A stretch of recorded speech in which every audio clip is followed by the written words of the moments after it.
যেই পোলার সামনে হ্যাকারও আসতে ভয় পায় সে নাকি একটা মেয়ের সাথে 1 vs 1 হাইরা গেল। হ্যাঁ, আমি বলতেছিলাম আমাদেরই সবার প্রেমিক পুরুষ টুইন্স ভাইয়ের কথা। যেহেতু কাস্টমে হাইরা গেছে তার মানে তোমরা সকলেই ধইরা নাও এটা মনে হয় ওই মেয়ের প্রতি টুইন্স ভাইয়ের ভালোবাসা। এই ভিডিওতে তোমরা সকলেই টুইন্স ভাইকে উড়াদুরা মেনশন করো যাতে তার সামনে এই ভিডিওটা একবার হইলেও পড়ে। ভিডিওটা দেখার আগে তোমাদের কাছে একটাই রিকোয়েস্ট, আমরা কিন্তু 1 লাখ ফ্যামিলির অনেক কাছাকাছি আছি, তাই যারা এখনো ফলো করো নাই ফলো করে আমাদের ফ্যামিলির মেম্বার হয়ে যেও।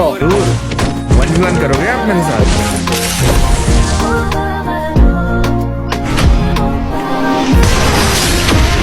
अरे ये देखो, अरे तो अभी मार ही नहीं पाओगे। ये देखो मदर अरे ओए गुरगुर हजूर इधर आ जाओ। मारना मत आप, ठीक है? नहीं मारूंगी, एक मैजिक दिखाते हैं। हाँ देखो, ठीक है? हाँ दिखाओ। हाँ तो क्या, अच्छा बैठना है, चलो बैठ गया। मैजिक दिखाती हूँ।